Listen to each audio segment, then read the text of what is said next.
আসসালামু আলাইকুম সবাইকে। আমি সাকিব রহমান, এমবিবিএস 4th এর স্টুডেন্ট। সবাই ভালো আছো, সুস্থ আছো আশা করি। আমি কিছুটা অসুস্থ ছিলাম due to high grade fever for last couple of days, এজন্য ভিডিও দিতে পারিনি।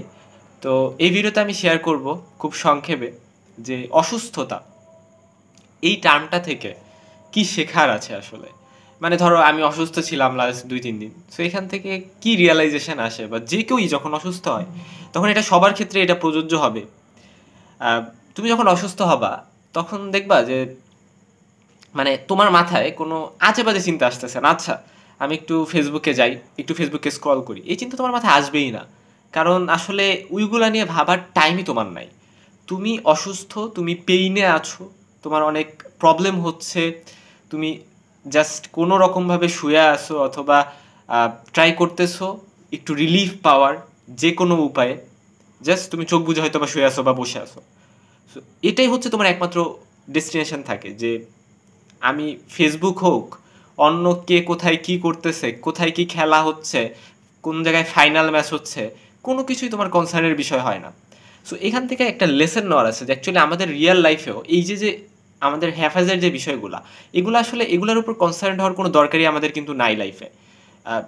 তো এই রিয়েলাইজেশনটা আমাদের সবাই আসলে আই থিঙ্ক আনা উচিত যে অ্যাকচুয়ালি এই যে যে ইরিলেভেন্ট বিষয়গুলো, আচ্ছা আমি ফেসবুক একটু স্ক্রল করবো এবং স্ক্রল করতে যে আমরা অনেকটা টাইম সেখানে ওয়েস্ট করে ফেলি। সো আমার কাছে মনে হয় এটার কোনো দরকারই নেই।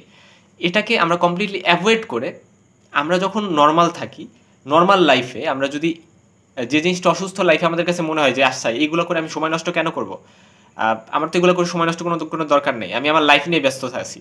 সো এই চিন্তাটা আমরা যদি সুস্থ লাইফে করতে পারি তাহলে আমাদের সে লাইফে মানে একটা মিরাকল নিয়ে আসবে, অনেক বড় একটা চেঞ্জ নিয়ে আসবে আই বিলিভ। কারণ হচ্ছে আমাদের অনেক সময় বেঁচে যাবে, সেই সময়টা আমরা অনেক প্রোডাক্টিভলি থিঙ্ক করতে পারবো এবং আমরা এই ডিস্ট্রাকশনস নিয়ে যখন বিজি থাকি আমাদের প্রোডাক্টিভিটি কমে যায়, আমাদের চিন্তাভাবনাতে অনেক নেগেটিভিটি চলে আসে। সো এই জিনিসটা ফার্স্ট কথা।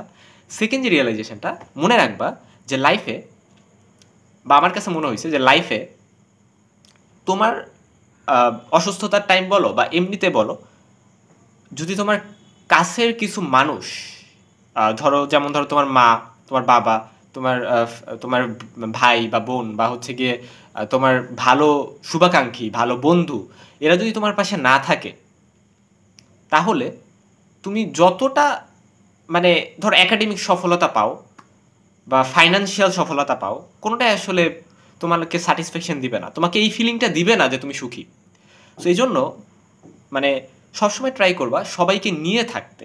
হ্যাঁ, মানে ধরো তুমি অনেক বড় কিছু করে ফেলছো, তুমি অনেক বড় অ্যাচিভমেন্ট পাইছো, তুমি অনেক জায়গায় ভালো কিছু করছো, but still always try to be with people who really cares for you, এবং যে তোমাকে ভালোবাসবে, যে তোমার কেয়ার করে, যে আসলে তোমার খারাপ সময় তোমার পাশে তোমাকে সাপোর্ট করে।